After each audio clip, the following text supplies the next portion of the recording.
has a voice that projects well enough, we'll leave the windows open. Thank you.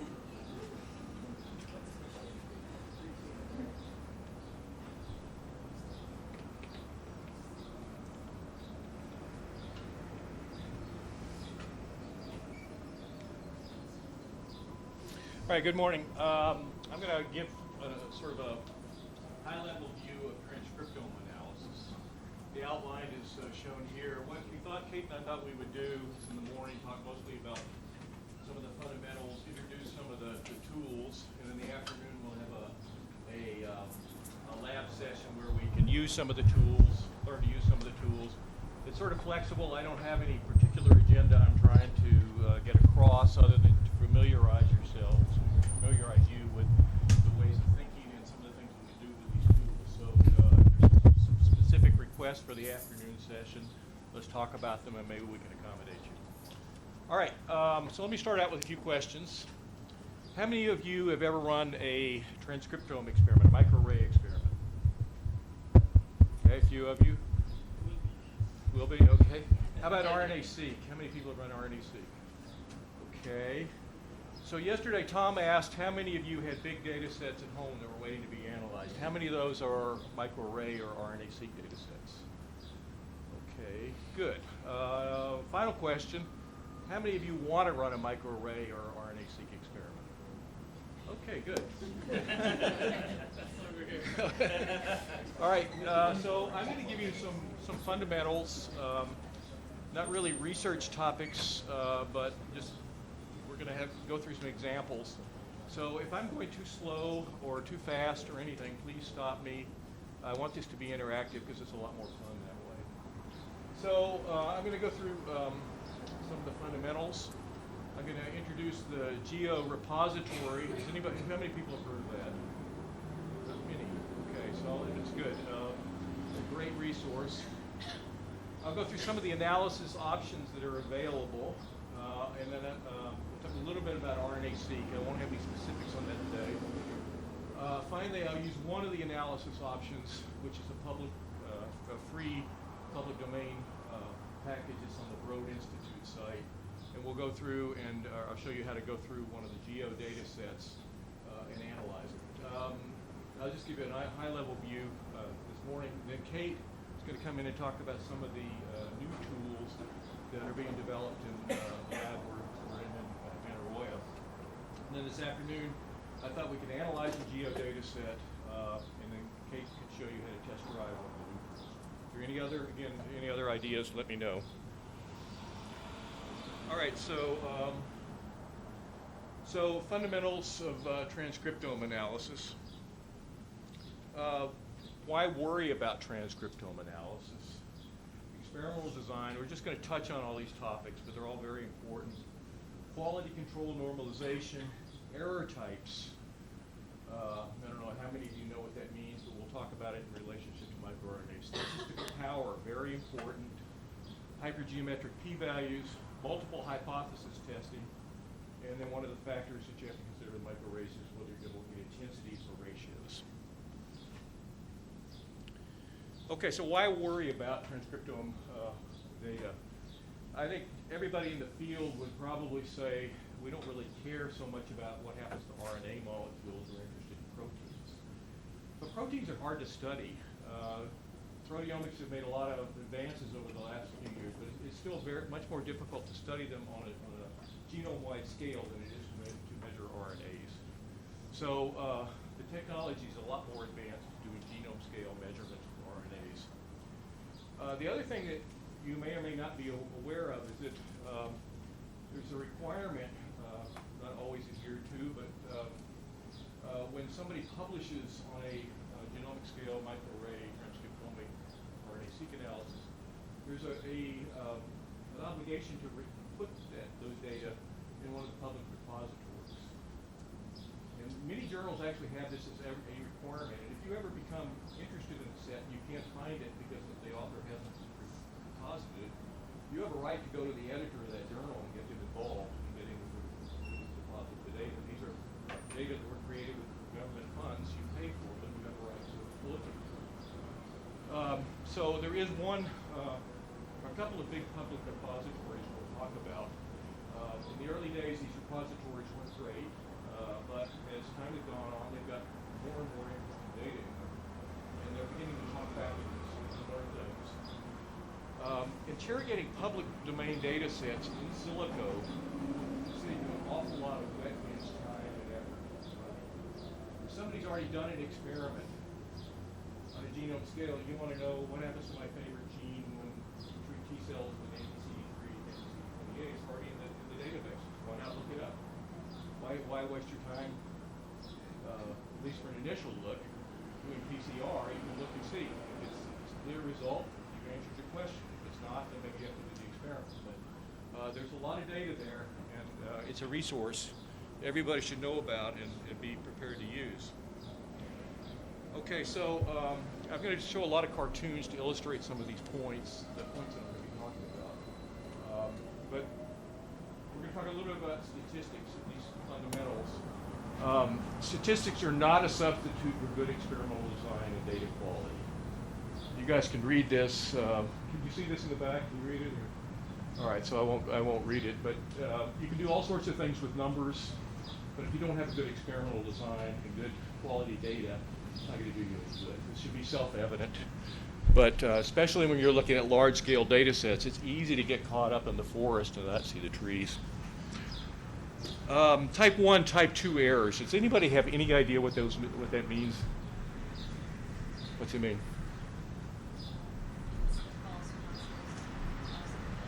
Okay, which is which?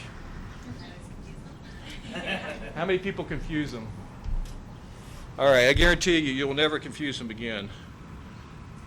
This describes type 1 and type 2 errors. So on the left, there's a doctor telling a man that he's pregnant. That's a type 1 error. It's a false positive. Then on the right, there's a lady that's obviously pregnant, and they're telling her that she's not pregnant. That's a false negative. Okay, so this is the way I remember them. Now, why do I bring this up? In large-scale data analysis, you're like any data, you're subject to type 1 and type 2 errors. I think my feeling is the type 1 error, I think most people would say type 1 error is much more dangerous than the type 2 errors.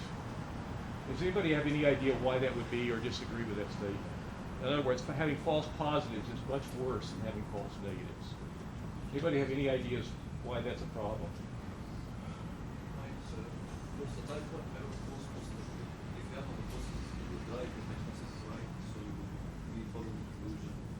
So the answer he gave was if you have a hypothesis, I think this is what you said, if you have a hypothesis and it's a false positive, you're going off in the wrong direction. Is that pretty much it? Okay, I would totally agree with that. Yeah, anybody else? I mean, I think it depends on what you're investigating. Like if you had say like a criminal jury or something like that, and they falsely let someone who was a homicide maniac or something, I think that would be worse than probably incriminating someone. But I don't think that's good. But that's the basis of our society, our legal system is you're innocent until you're proven guilty. Right, minimize type 1 error. Yeah. Type 2, it's see beta, something can be underpowered.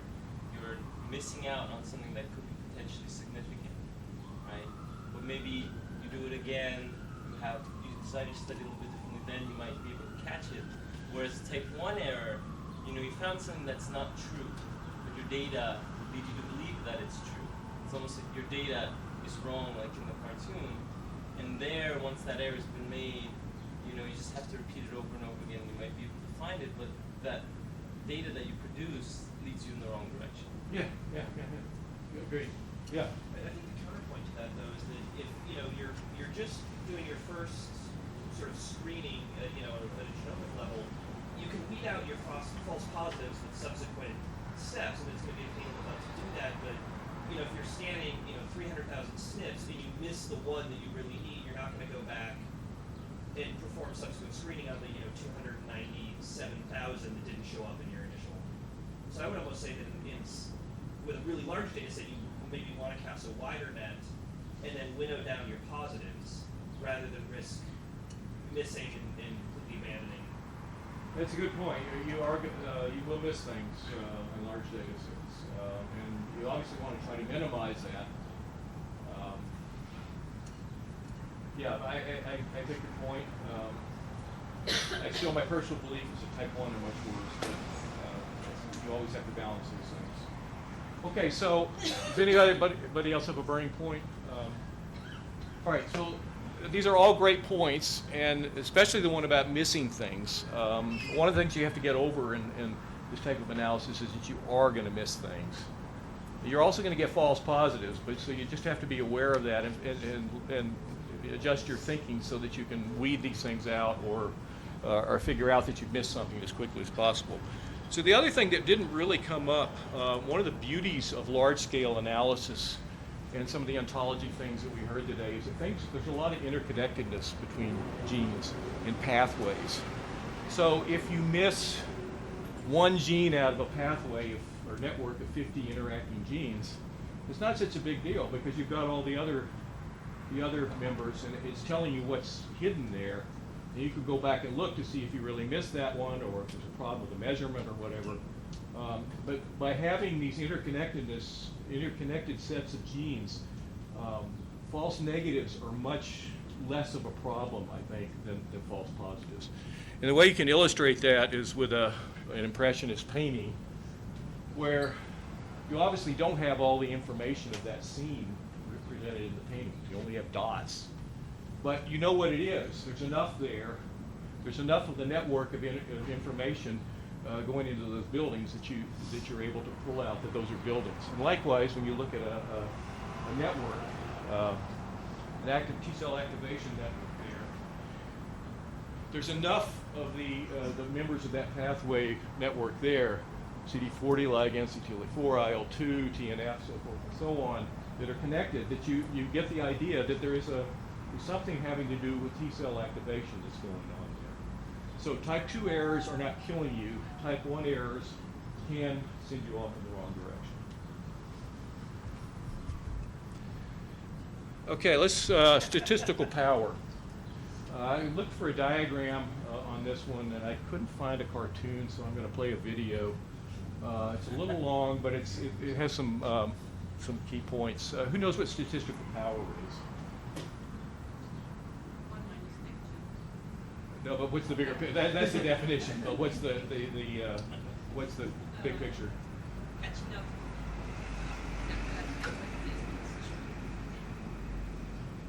Okay. Okay. Who else? Anybody else have a? Okay. Whether you have the actual ability to detect a difference Yeah, that's it. Good. So it's dependent on 4 quantities: type 1 error, type 2 error, sample size, and effect size, and the variability. 5 things, I guess. Okay. And we'll come back to that in a minute. Talk about that. But if you're missing one of those things, you can figure out from the other 4 what the difference is. But if you don't have enough samples, and you're looking for a very small difference in things, and your measurements are variable, good luck. Okay. And unfortunately, there's a lot of data sets out there that aren't adequately powered. It's not just molecular data; it's clinical data. It's a very important concept. So, I'm sorry. We'll show you in the next. Yeah.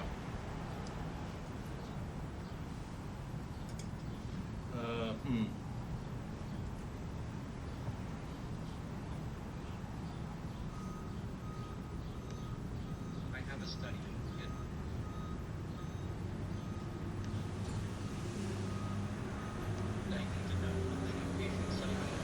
Oh, you can't hear it. Okay, what kind of study? Hold on. I'm doing a lab study.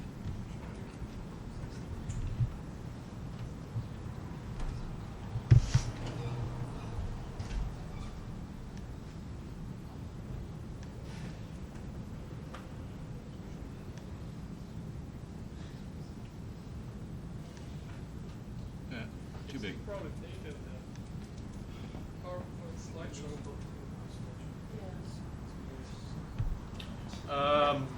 This isn't going to work, is it?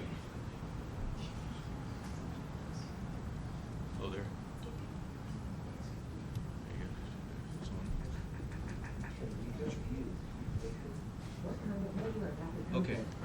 Do you know how variable the next? Good. I need.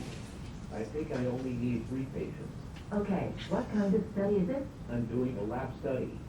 Can I just use 3 patients? That depends.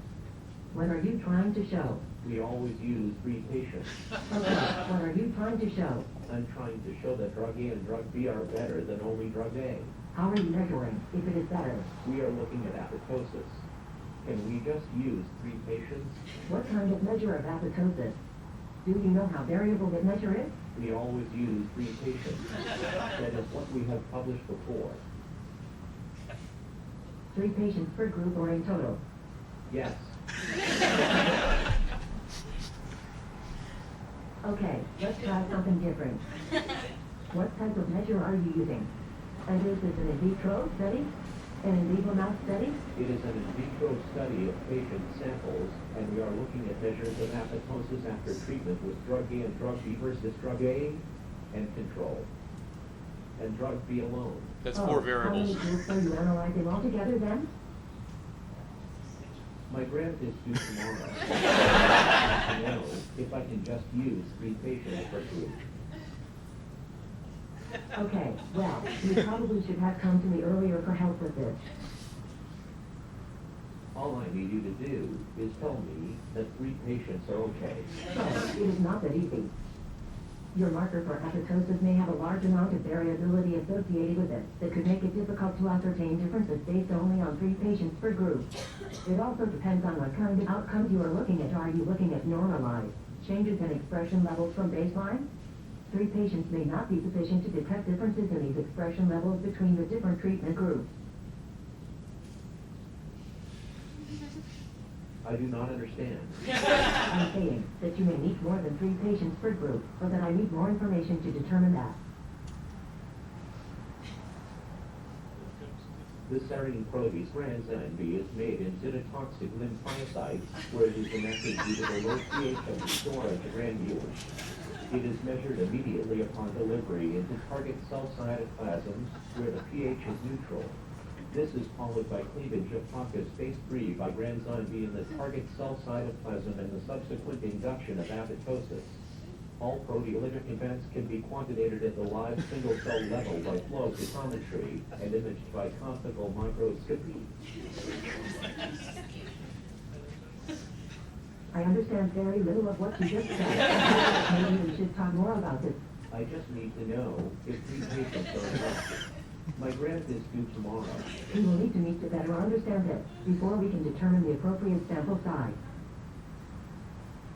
I can put you on my grant for 0.5% FTE. You can design and analyze the data later. Do you really think that is enough to do the work? Well, it may be less if it is awarded and the budget is cut. Please go away. All right, so obviously this guy has an idea in mind, and they're not talking to each other. All the points I just made about what determinants of power she mentioned. Sample size is one of them. The variability of the measurements, the strength of the effect, and the type 1 and type 2 error. So how do I calculate statistical power? These are, I guess somehow I came up with 5 before, but these are the, from this site, these are the main ones here.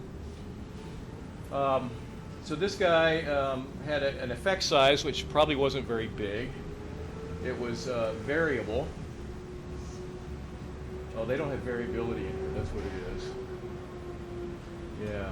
Okay, there are 5. So the measurement was variable. If you're doing ratios, then the variability becomes even greater than the 2 things that you're ratioing. So that's why she was asking about, is it normalized or is it raw data? The alpha significance is the type 1 and the type 2 errors. Sorry, the type 2 and type 1 error are important. And And so they're all related. So a lot of times when you go through and you look in the Geo database, you'll find an experiment where somebody did 6 samples or 3 samples. And so all these questions of sample size and statistical power become important. So just as a sort of habit, I always look, if I'm interested in a question, I always look for the biggest data set that's available. And over time, when I first got into this in the late 90s, it was right when microarray technology was first coming out. People were starting to look at differences in cancer cells. So there was all these papers on 5 samples here and 5 samples there, and there was no consensus between them. They were just sampling. They were too small. They weren't powered adequately. So we were one of the first groups to actually do a well-powered test for looking at differences in breast cancer. And so we used 100 samples in a training set, and then we used 100 samples in a test set. And so that's the type of thing that you need to start thinking about. Unfortunately, where I am now, autoimmunity hasn't caught up with the cancer world. So we're back in the 5, 10, 20 sample era. And sometimes there's good reasons for it. The patients are rare, the cost, all this. But the more data you get, the better off you are. The next thing I want to talk about is a concept that we use in the previous talk talked about gene ontologies, and as working immunologist, I want to know how to use all the good work that these people have done categorizing, putting genes into categories.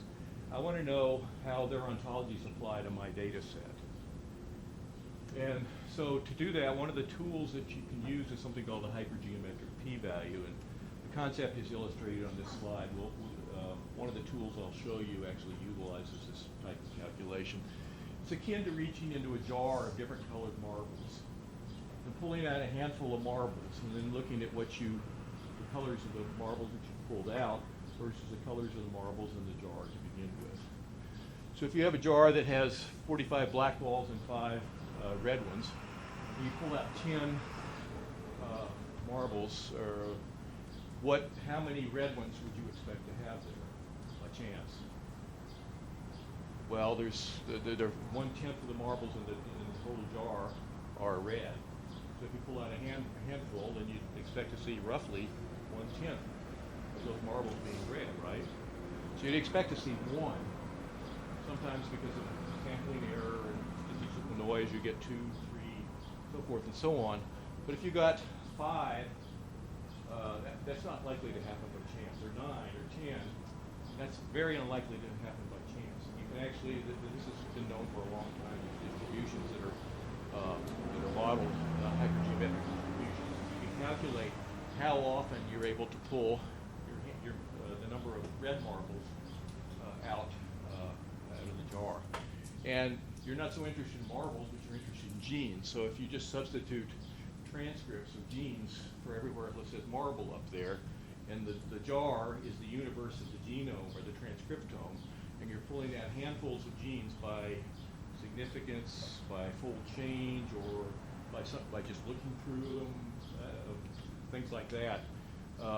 You can then ask how often is the group of genes that I'm looking at likely to occur or to have a particular characteristic. How often is that going to happen by chance? People understand that? So the more rare the gene, the more sample size you need to be able to process the thing.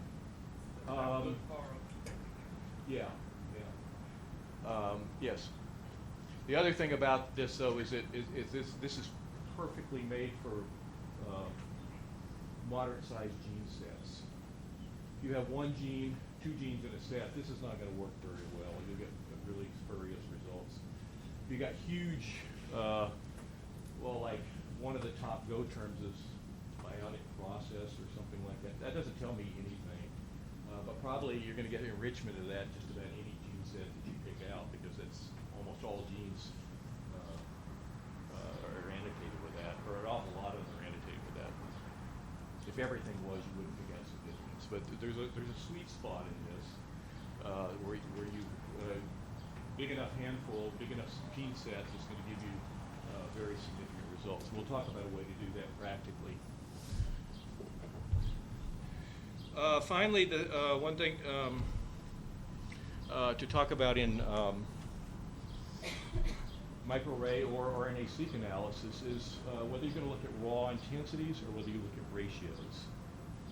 And what are ratios? I mean, how would you do that in a transcriptome experiment? Does anybody have any idea? Yeah. That's a classic one. Treated versus untreated, healthy versus diseased. In the early days of microarrays, the technology was so flaky and variable that people originally developed two-color. One of the methods was for two-color system, like the Ranilla reporter system. To normalize each individual array, you use a ratio. Today, the technology is a lot more stable. You don't need that so much. And most people use single-color analysis, but we still do ratios for treatment versus control and so forth and so on. So it's important to know whether if you're looking at a data set, how you want to look at it. Do you want to use ratios or do you want to use intensities? That'll come into play this afternoon. Another very important concept is the concept of multiple hypothesis testing. How many of you have been in a situation, this happened to me a couple of years ago, I was in a meeting and somebody had 10 compounds that they tested against a panel of cells. And they'd gone through each of these compounds and they compared the treated with that compound versus the control. They did a t-test. And then they said, look, this is 0.05, 0.05. This is greater. These are significant. These are the significant ones. They did this about 10 or 12 times, and there were a couple that were significant. Did anybody tell me what the problem was, or why that's not a good thing to do? Anybody understand this? That's right. So multiple hypothesis testing, each one of those tests that they did was an independent experiment. And by definition, if you have a p-value of 0.05, what does that mean? What does 0.05 mean? 5% chance. Or 1 in? 1 in 20 times that you're going to get that result by chance rather than because it's your hypothesis is correct. All right. The null hypothesis let's not go there. You will get that by chance 1 time out of 20. So if you do that experiment 20 times, that same experiment 20 times, by definition, one of those experiments is going to give you a significant result. So, and with microarray analysis, you're doing 20, 50,000 different individual tests. So this becomes a real problem. You're going to get a lot of things that are significant just because you're doing so many tests. So you have to use what's a multiple testing correction procedure. It's a great thing to, if you're at a party and you want to impress somebody, you can tell them you're doing von Ferroni corrections. And nobody knows what that is, or a simple von Ferroni correction. That makes it sound like you're on top of it. But they're very important. So let's go over the concept again. Using this cartoon is a good way to explain it. So this is jelly beans cause acne. Scientists investigate. We found no link between jelly beans and acne. The probability is greater than 0.05. So more than a 1 in 20 chance of getting that result by chance. And so that settles that. And then somebody says, I hear it's only a certain color of jelly beans that cause cancer. And so they start going in to investigate that. And they do lots of independent tests. They do 20 of them. And they start out with purple jelly beans, and there's no significance there. And then they have brown, there's no significance, pink, blue, so on and so forth. None of these were significant. They keep doing it. And lo and behold, they find that green jelly beans, there's a statistical link between green jelly beans and acne. And so then what happens is they make a publication that green jelly beans cause cancer. And this is a joke, but it happens more often than you think. So just because there's no significance to that, they just did the test over and over again. So what they should have done is after they got that result, they should have multiplied the total that result by the total number of tests they did. That's a von Ferroni correction. And that would have told them most likely that was not a significant result.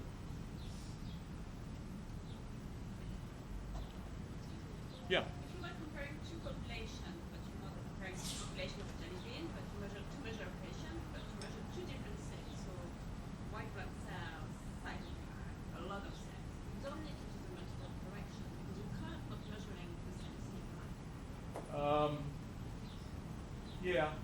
If you do enough of those types of comparisons, you need to think about it. But even if if you only look at two groups, twofold, it's not going to be much of a correction anyway, so you don't really have to worry about it. But you have 20 measurements in one patient which are not related measurements. Different features of the patients. So it's not kind of repeated measurement because with that population. But you're looking at 20 different hypotheses each time there. Yeah. Blood pressure, glucose levels, Exactly. creatinine, so forth and so on. Yeah. Each one of those, yes, you have to do. We're going to go a little bit more in depth to the foundations of statistical inference tomorrow. So if you have questions like that, we can also deal with them tomorrow. Okay.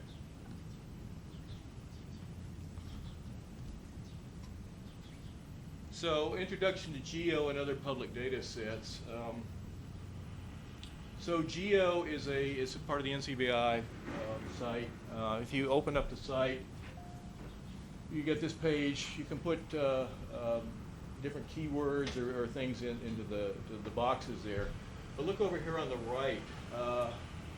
You've got 939,000 samples that are deposited here, 3,300 data sets, and almost 39,000 different experimental series. Huge resource.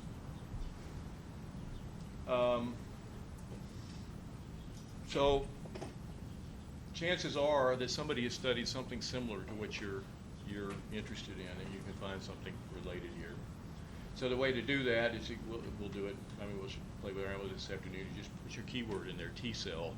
You'll get a list of T cells, and then you can restrict the query and so forth.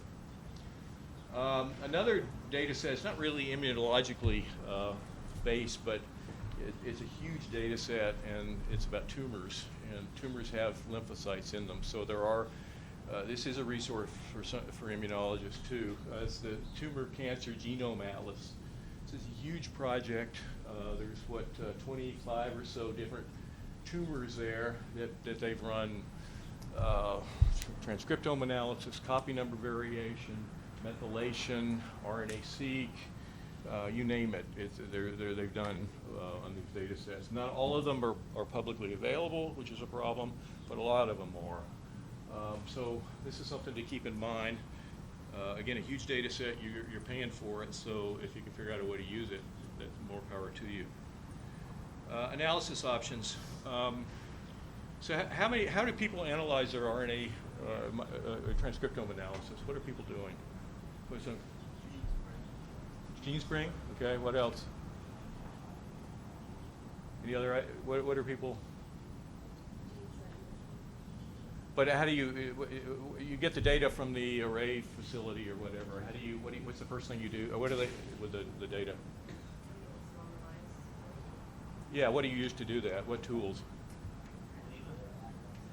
Lima? Okay. All right, so there's an R solution and there's a standalone package solution. There are a number of really good standalone packages. If you're fortunate enough to work in a place that has these packages, this is really easy. You save yourself a lot of headache. I've used all of these, GeneSpring, OmicSoft, and my former place, Rosetta. They all do things very well. If I had to start over at this point, I think I'd go with the OmicSoft product. That's what I used at a previous place I worked, and it's very easy to use. We had technicians we could give data sets to, and they could do reasonable analyses on them. So if you're fortunate enough to have those, that's great. Unfortunately, they're expensive. How expensive? OmicSoft was in the range of $5,000 a seat, thereabouts. That's the license fee. Yeah. Yeah, maybe a little bit less if you're an academic. We weren't an academic facility, so you might talk them down to a couple of thousand, but it's going to be thousands. But I would recommend any of these that you can get access to. The way to go if you're going to do a lot of this is R. It's free. There's a lot of good tools, and once you learn how to use R, the learning curve for each of the new tools is not so bad. One of the things, this is what I use. One of the things that we discussed at lunch yesterday was the introduction to R. People thought, wow, it's kind of like a fancy calculator. I don't really see what I can do with it. But let me tell you, stay with it. It's really powerful, and there's some really good features that you can't do anywhere else. One of the things that people were talking about is they use GraphPad Prism a lot. How many people use that? Okay, good. I used to use a lot of that. I don't touch it anymore. I don't need it because I use graphics in R, which are much better, much more powerful. This is a plug for the R package called ggplot2, which is really an amazing tool. Has anybody used this? Anybody? One person, yeah. Do you like it? Yeah, it's much easier than R. Yeah. And so I just sat down with it yesterday and looked at the data set we're going to be analyzing and put it in ggplot and looked to see whether I could come up with a view of the data that told me something that I couldn't have seen otherwise. And so I did what's called a box plot, looking at some of the top interferon genes that were regulated in this experiment. We'll talk about it in a minute. And if you look just down here, because I can point to it, this gene, there's 3 treatment groups. These are patients. Some of them were treated by MS patients, multiple sclerosis. One of the therapies is beta interferon. This is a group that was treated with beta interferon, and then the peripheral blood was analyzed for gene expression. This is another therapy, which I can never remember the name of it. It's GA glutatiramine acetate. It's a peptide copolymer, and basically it doesn't do anything to the transcriptome, so it's essentially another control group. But you see right here, right away, the interferon-treated samples. There's 90 of those, I believe. 94 interferon-treated, 82 controls, untreated, and 64 GA treated. The untreated and the GA treated, their box plots a little differently. For those that aren't used to looking at these, this is a 95% confidence interval. The bar across here, I believe, is a mean. I need to go back and look and make sure it's not a median. Hey, it's got to be a mean. It's a mean. But you can see that the interferon-treated group samples are all fall within this 95% confidence interval. It's a log scale, so this is fairly normally distributed. But the untreated and the GA-treated have outliers. Okay, a lot of outliers. And this is an interferon response. We know that normal people, untreated people, also have interferon responses. Could it be that these guys have a different response to the therapy because they've already showed an interferon response? So this is a very simple analysis, very insightful. You can change it on the fly, and I would highly recommend, I don't know if anybody else is going to talk about this in this course, but this is a reason to learn R right here. This package. So these packages, you can fine-tune them to your needs, or are they like, for example, GraphPad, you just go click on this curve and this analysis gives you the output. You can't change it, but it gives you the tools. But these packages, you have to go in and write to adapt it to your purposes? Or? Yeah, you can. Yeah, you do. And there's a learning curve. That's the problem. GraphPad, anybody can do it, but you're stuck with the canned analyses. You can't do this type of faceted analysis, I don't think, in GraphPad. You'd have to create each of these curves individually and stack them up. This it does automatically. I can change the genes. I can put another 10 genes in there, and 20 seconds later, it's finished. You could make a layout like this, but have what it looks like is the outliers. You have maybe like a dot plot, but it's still a box manuscript plot. That you can't do. I think you'd also have to construct each panel individually. Yeah, and then GraphPad put it Yeah. is together. more like, I consider it a little bit dumb because it only knows what it knows. Yeah. You can, Yeah. It's not But this is, possible. if you ever see anybody that knows what they're doing on this, it is an amazing product. This is something, if we want to play around with this afternoon, we can do that also. So this question also goes to my comment yesterday about building tools, having tools that almost do what you need to do. If you stick with R and really understand how to write scripts in R, you can download a package like this and then go in and change the parts of it that you want to change. All of this stuff is going to be, the source code is available to you. And so this is R provides exactly the right kind of environment.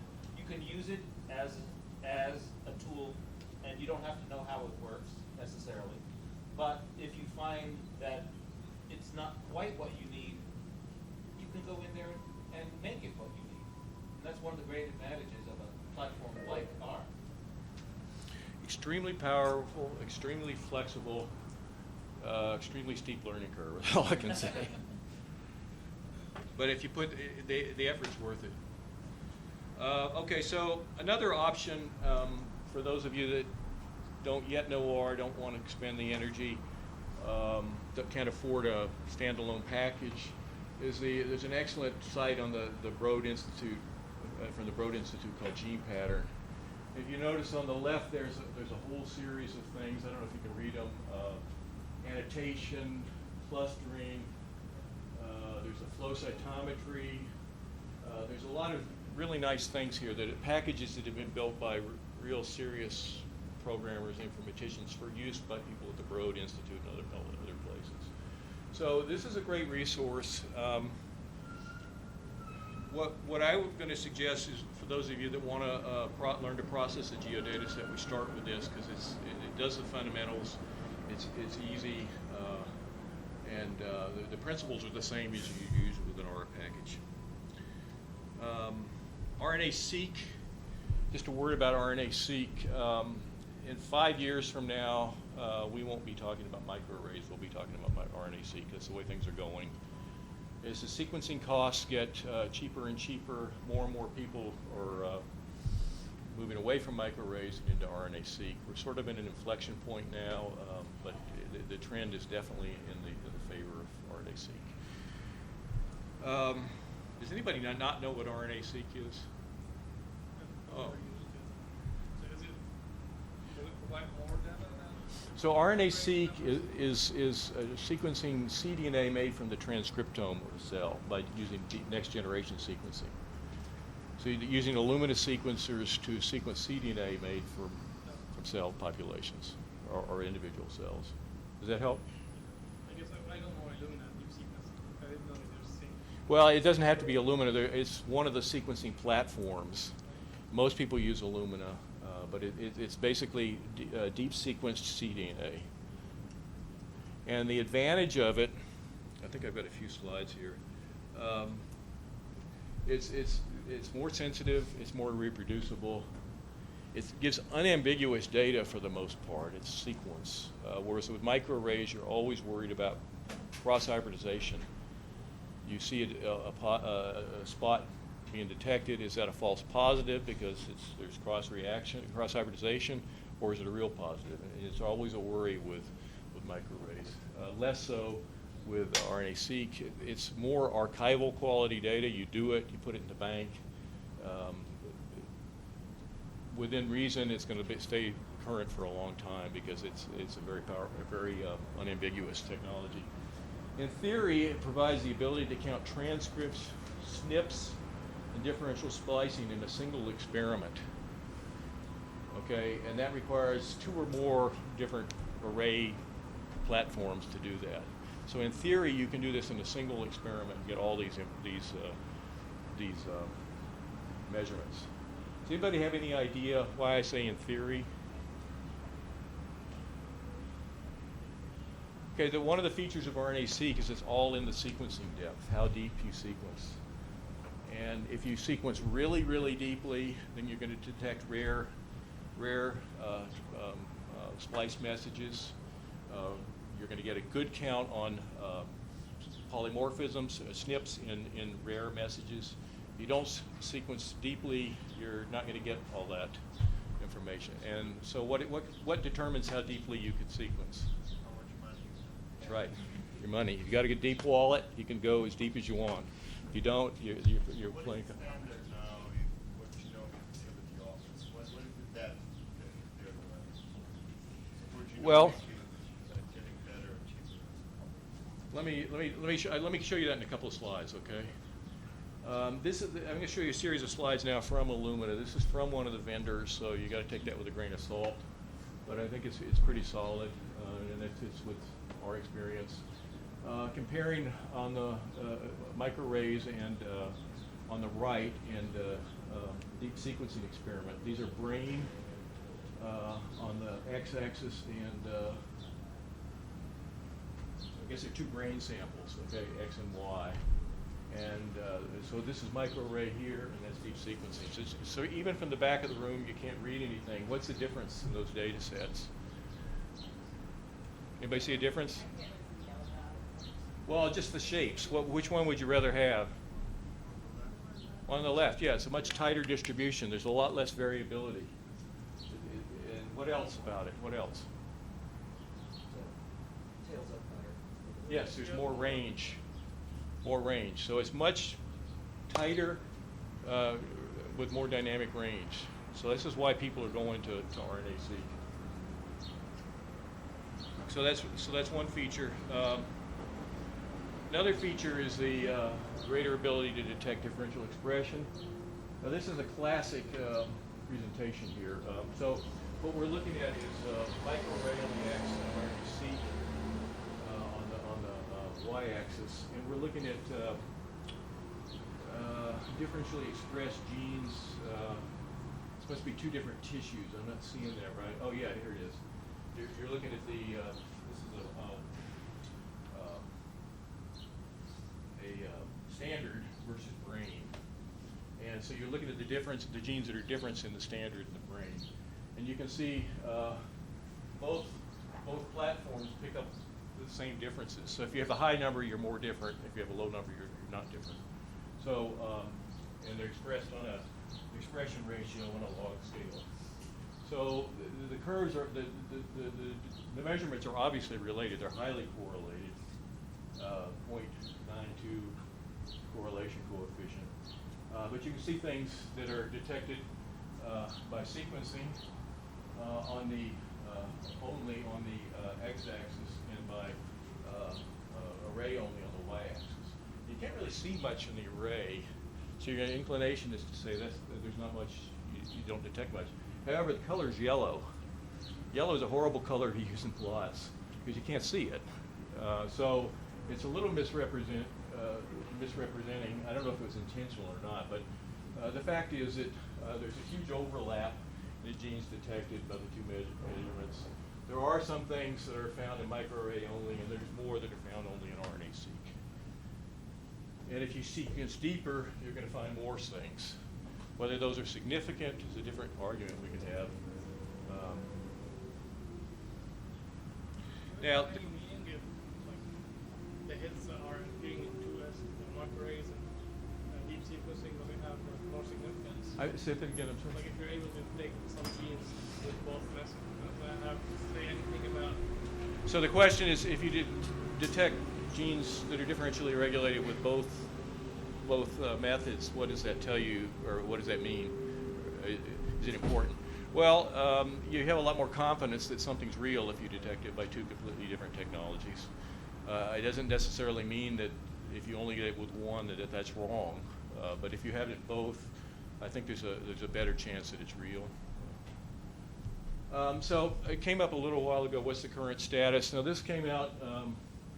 I think this was a couple of years old now. This is from Illumina, and this is asking the question: how deep do you have to sequence to get data quality equivalent to a microarray? I think that's essentially your question. So what we've got here is a number of different read depths on the rows and numbers of differentially expressed genes. And they intersect here at about 2 million reads.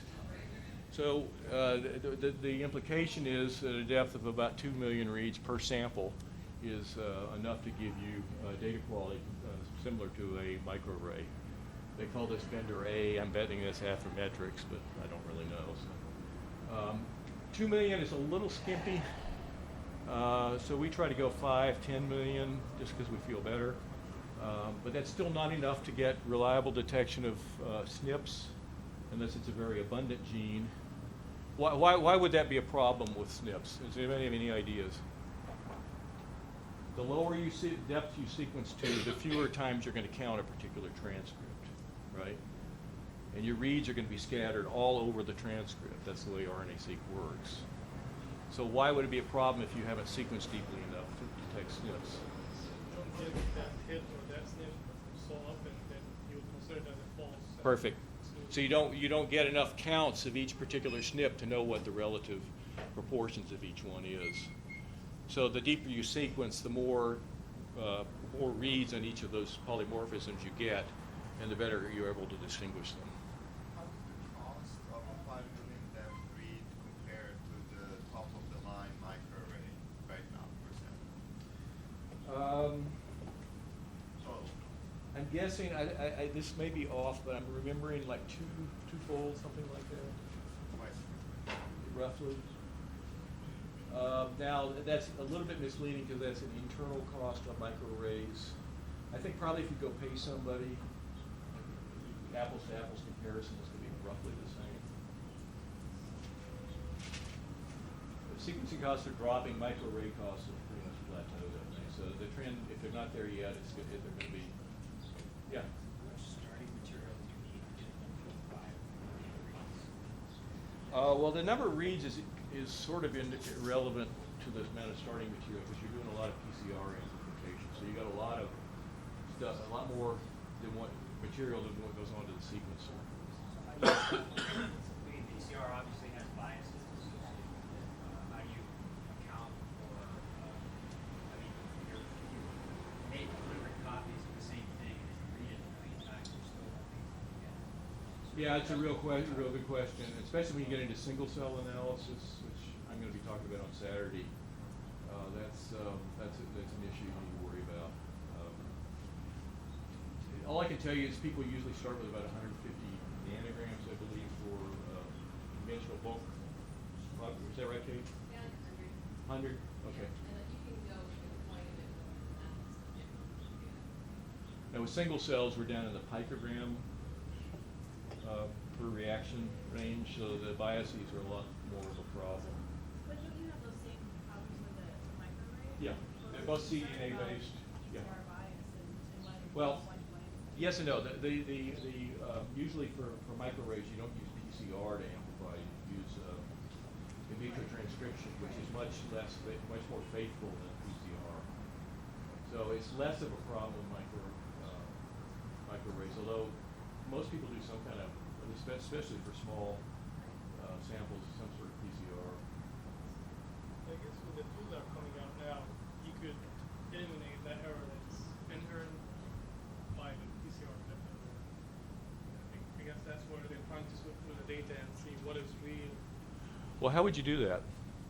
I guess by associating the type of error by different methods. I think. Well, PCR error is more or less random, it's stochastic. So that means every time you do it, you're going to get different errors.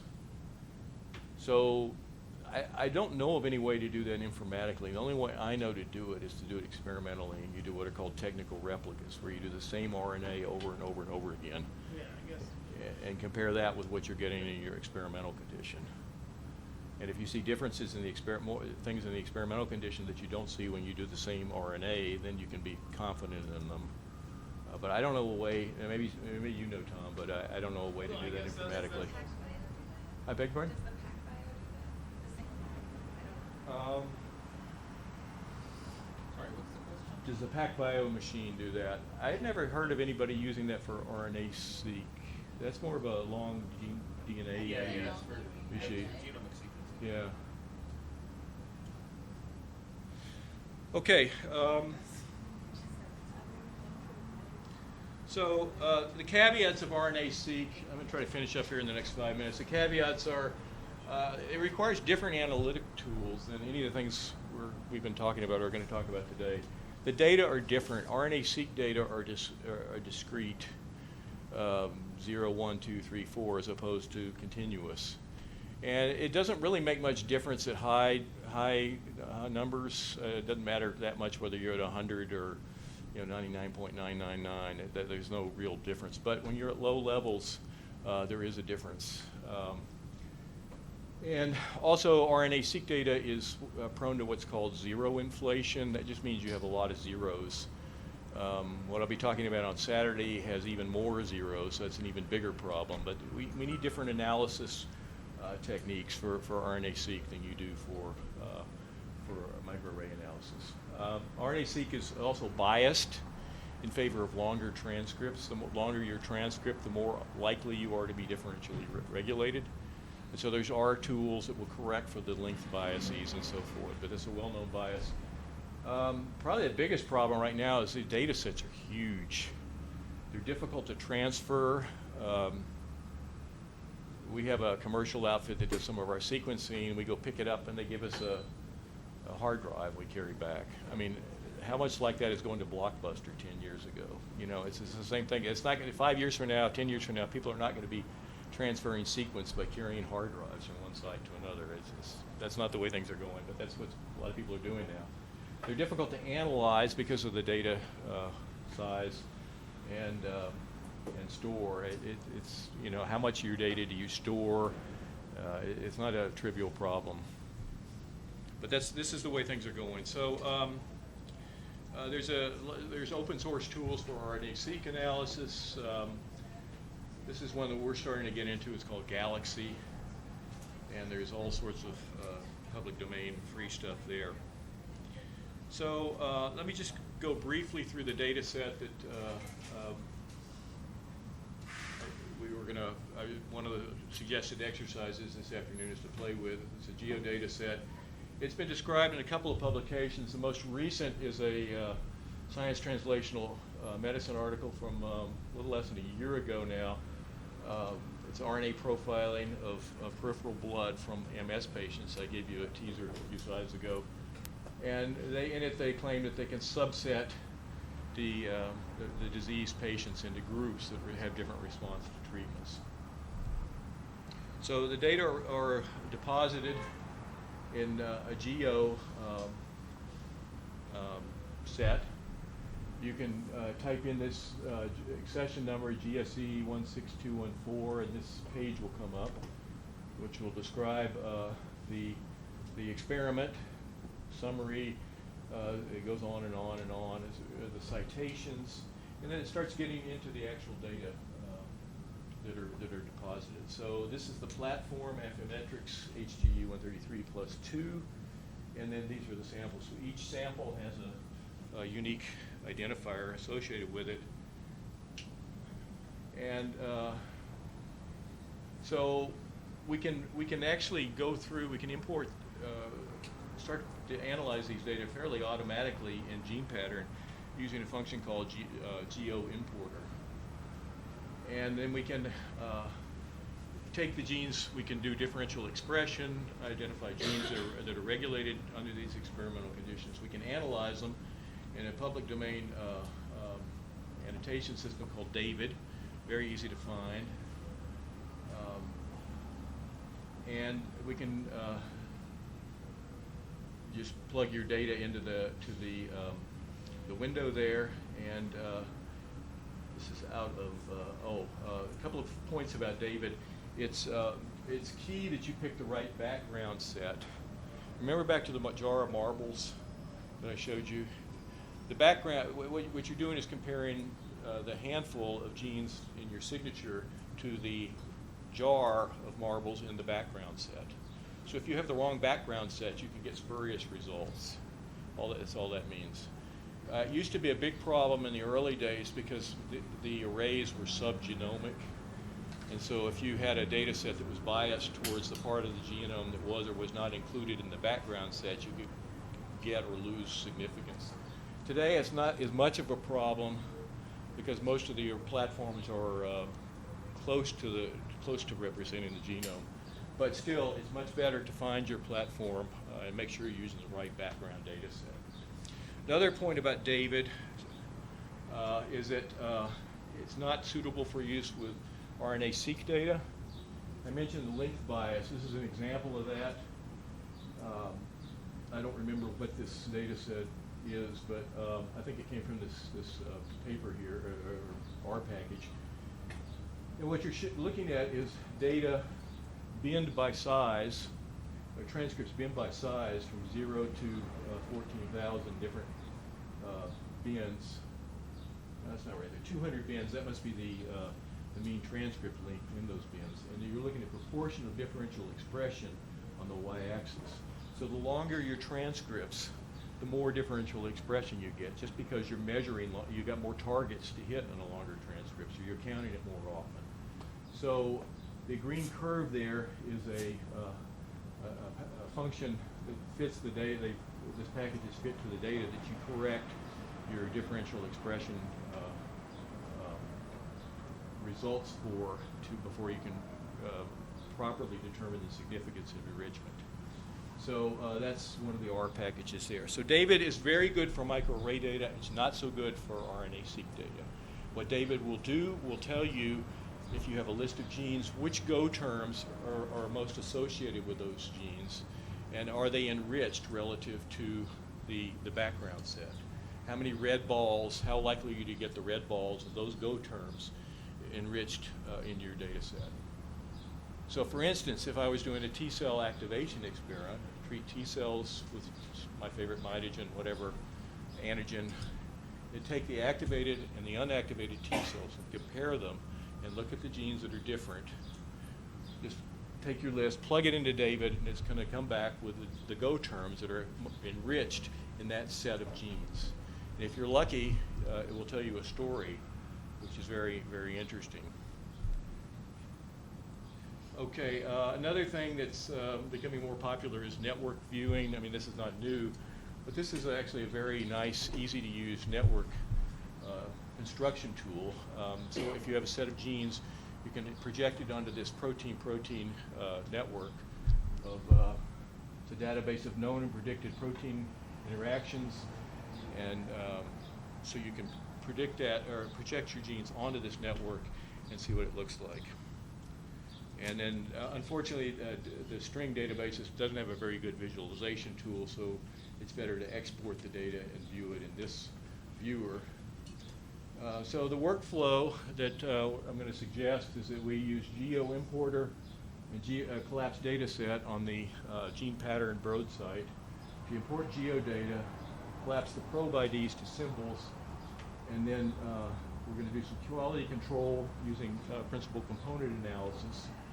We're going to identify differentially expressed genes, and then we're going to do some analysis, heat map clusters, Go annotation, and network viewing. That's the workflow that I was going to suggest. I've given you all those files from all these steps on the memory stick. So I think probably in the interest of time, I will stop here and let Cate give her talk, and then we can pick this up in the afternoon. Are there any questions? All right.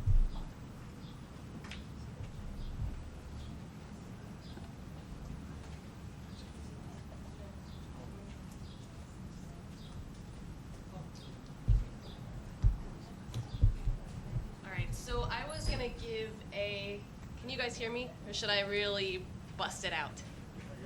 Okay. So I was going to give a demo of some of the tools that we're building in our lab. However, I think because we're starting to all starve a little bit, I will save that for, thank you. I'll save that for later this afternoon when we're all back together again, so we can kind of split time between doing a bunch of analysis with Peter and briefly looking through the tools that we're building with me. Also, I was going to mention that between Peter and I, we have quite a bit of experience now on the sort of lab side of how all these RNA-seq experiments are set up. So if you have specific questions about that, if you're thinking about doing those types of experiments soon, feel free to stop either of us, you know, during lunch or whenever you feel.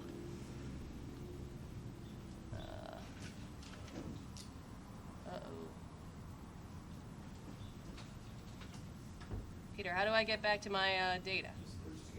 Escape. Thank you. You guys can walk me through this, right?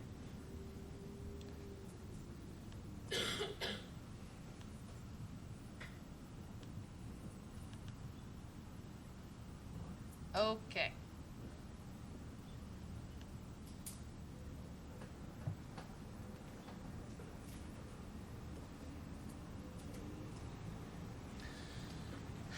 Yeah, so I'll just give the kind of slides intro part and then we'll do the demo later. But I think Tom mentioned that I was trained in malaria vaccinology. I am not a software person, but I've been able to help sort of test and in some ways, guide where these tools have gone a little bit over the last couple of years, which has been, I think, really fun for me. And it's if you ever get the chance to really work with great software people, it can be really, really fun and a new perspective on how biology can be done. So, like I said, one of the things we're doing in the lab is developing new tools to look at expression data primarily. And you might ask, after Peter just went through all this really great R packages and publicly available tools online and tools that you can purchase access to, why are we still building things? Plus, yeah, you guys are all here learning how to do all your own analysis. So what holes are we trying to fill? First, we want to increase the interpretability of these big data sets. And what I mean by that is that a lot of the ways that we look at system scale data are really great when you're an author of the paper. And you can produce a network like this and then really dive into the contents of it and start to see what all those genes are and what they mean and make yourself a biological story. But sometimes when you see this type of a network in a paper as a static image that's, you know, printed as a 2 by 2 inch square, it can be pretty difficult to interpret at that exact moment. So I'm going to show us. I'm going to show also a type of figure that we do in our lab pretty regularly that has this exact same problem. So this is something that happens all across the board. But we wanted to make it easier for other users besides authors of papers to really get into these kinds of networks and make decisions for themselves about whether the authors have perhaps interpreted their data in the same way the new reader might. So second, we want to increase everyone's access to raw or sort of lightly processed data. So a lot of us learned yesterday from Tom that we could use software like Data Thief to turn figures like the one from the Fujikawa data that you looked at yesterday into numbers that you can reprocess yourselves. But maybe now that it's easy to store and share everything online, maybe we could start to actually access that data online ourselves rather than having to pull things out of static PDFs. So third, very soon, I think you guys will all be our professionals, and this will all make perfect sense to you. However, if you're like me, you work with people who probably are not going to have time or an inclination to get to this level of understanding of the data. However, they still want to access the data. They want to look at their favorite gene themselves without you sitting over their shoulder. They want to be able to understand the data just as well as you do, but they're never going to do this. So I work with clinicians, for example, who they don't have time to go through all of this, but they want to know whether all the patient samples that they provided me were worth it. So we're trying to make software that would be easy for immunology experts, for clinicians to get into who may not have had their chance to attend classes like these. And then finally, there are a lot of other types of immunological data available out there. So we're really focused on gene expression data. But alongside your gene expression data, you're probably going to collect good clinical data on the patients you're working with or other lab data on the mice that you're working with. You probably are going to do some flow cytometry experiments that you want to be able to pair with your microarray data. You might have multiplex Luminex data that you want to be able to match up with the samples that you've run your arrays on. And in some cases, maybe you even have images that you want to show alongside of all that microarray data. And we wanted to look at building tools that could let you put all these things together at once to do sort of cross data type analyses rather than only always looking at a specific type of data.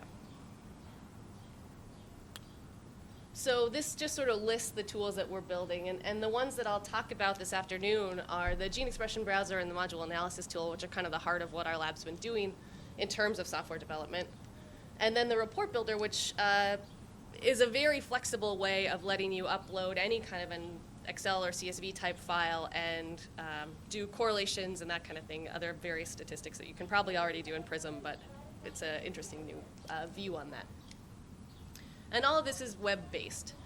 So that's sort of the other key, is that we want this to be available to people while they're sitting in audiences at conferences, and also to people while they're back at their desks at home and that kind of thing.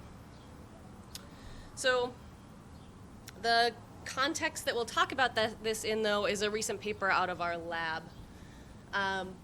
You can see the title here. It was published in Immunology recently. The reason that we're going to do it in that context is probably the biggest caveat of what I'm about to say, which is all these tools that we're building are still under testing and they're on their way to publication, but they're not quite there yet.